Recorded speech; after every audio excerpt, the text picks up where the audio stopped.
NFE stock has come off the lows of $3.67. The loss is now 37%. The company's earnings outcomes were not that impressive. That's why we're looking at this sort of loss.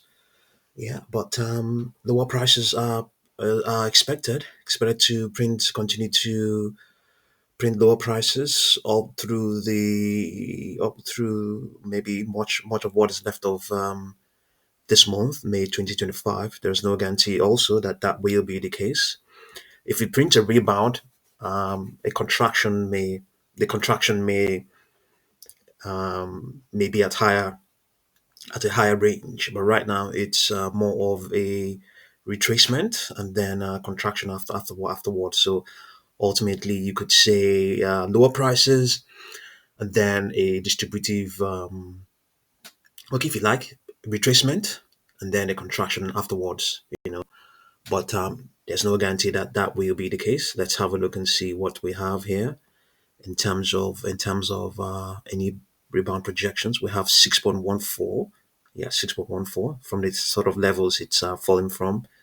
Yet there's no guarantee that that will be the case at all. There's no guarantee. Not very long ago, we had this projection was reiterated. It has been reiterated, if you like, from all the way back in April, 24th of April. The algos kept on insisting on 7.14, and it came to become a resistance for the stock as of Tuesday, the 13th of May. So underlying trend on this 4-hour chart is a bearish one, but it has actually begun. Yeah, before now, some strength. The trend was a bullish one, very, very in the. I mean, yeah, in the interim, in the very short time since the whole of this month. Yeah, this since for the past 1 month, it's been the trend has been a bullish one. But today's well, if you add today's loss, then it's everything is going flat. But before now, it was quite a bullish one.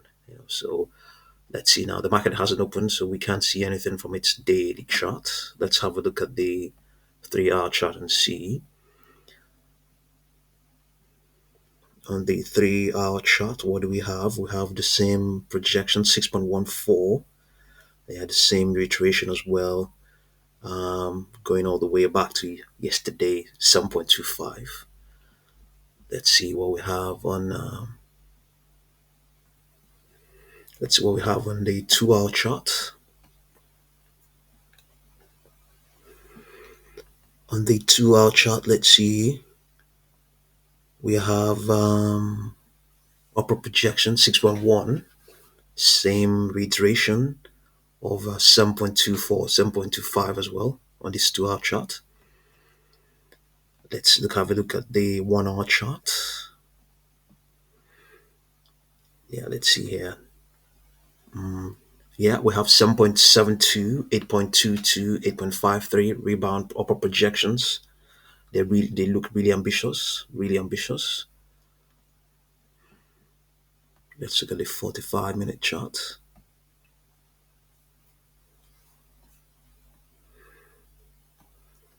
6.16 before now, not very long ago, as of yesterday, there was 6.61, 6.33, 6.16, 7.08, 7.34, 7.49.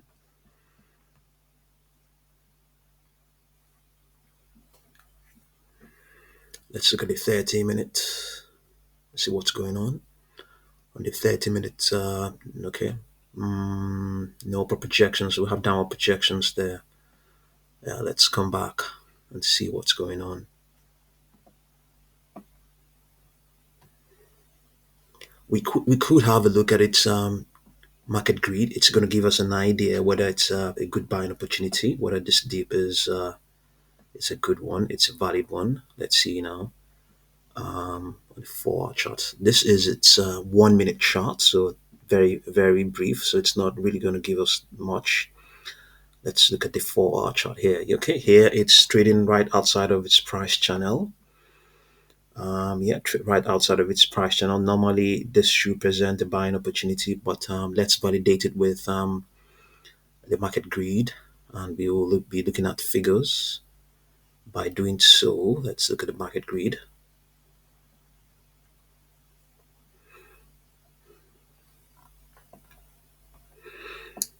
Okay, the market greed is let's see what the price is 4.2. Okay, the market grid is not really validating that. It's saying that the comfortable price will be from around, let's just say 2.81, and so far hasn't done that. It hasn't done 2.81, even though here on Think and Swim, it's right outside of its price channel. So we have a divergence in indicators. Here, it's clearly technically you don't even need to bother. You don't even need to it should present it should be a buying opportunity. It's right outside of the price channel. It has to come back into it. It should be trading inside it. I mean, this is just it's this is an anomaly. It should be trading within the rules, within the boundaries, but it's right outside of the boundary, and normally you would expect it to bounce back in. But here we are not seeing anything. I think maybe here on Trading View, it hasn't really calculated a lot. It hasn't calculated enough. Maybe it hasn't, or maybe it hasn't done so. But based on how things are right now, it's still in the resistance zone 4.2. Yeah, it's just slightly below the resistance zone. Another thing could be because of the volatility has been printing. It's been volatile before now, so maybe it hasn't really actually lost enough. Maybe it hasn't really done so. I mean, this is based on what we have here on. I think it has. It has. There's nothing. This is not an error. It's calculated. This is what the algos are calculating here, that it could print lower prices. So it could print lower. Maybe that's why we have that extrapolation that's saying that lower prices on this 4 hour chart. Yeah, I think that's well, the indicators here are in unison, but they're not. The market grid here is not validating what we have here. Here, the market grid, the price channel is a bit. The configuration is such that it's indicating that yeah, the stock is way outside of its boundaries. Or maybe yeah, the way it's configured, it's the way it's calibrated. It's not such that it has taken care of the plunge enough. Yeah, but it's good. It's good that we have such a divergence. Yeah. So I think yeah, this is the indicators here. This price channel here is to some extent validating what the extrapolation of the price it was saying. We'll have a look at it now.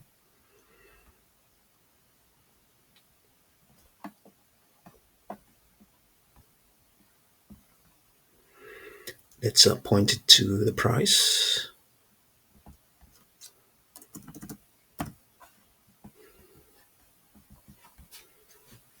Yeah, you can see that it's saying that lower prices are expected. So we have down here, what's that price? That price is 2.98. So 2.98. What did we see over there? 2.8 or thereabout. So this will be the sort of levels. Yeah, yeah, those sort of levels. Then maybe might be a good opportunity to get in. But right now, it hasn't done so. Yeah,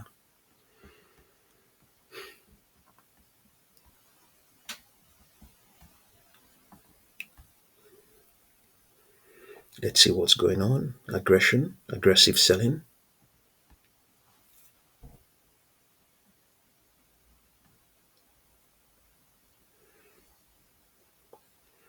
I think maybe some are buying as well. Some are picking up a few shares.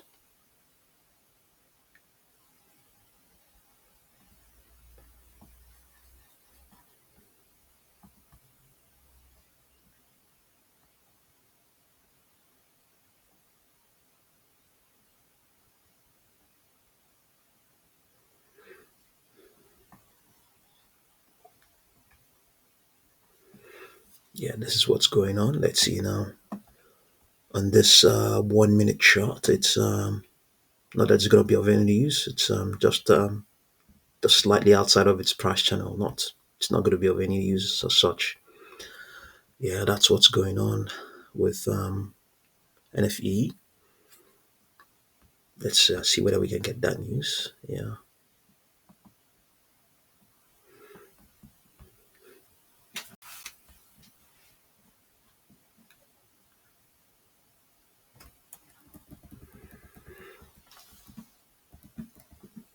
let's see whether we can get the news concerning actually not here. Okay, New Fortress Energy shares down 38% after the company reported overnight a Q1 loss and revenue and lower revenue year over year. So yeah, not very good outcomes.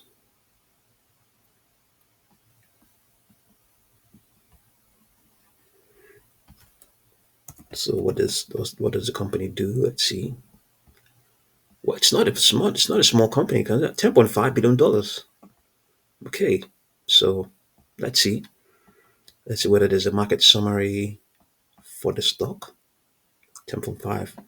It's a global energy infrastructure company. The company owns and operates natural gas and liquefied natural gas infrastructure and an integrated fleet of ships and logistics assets to deliver turnkey energy solutions to global markets.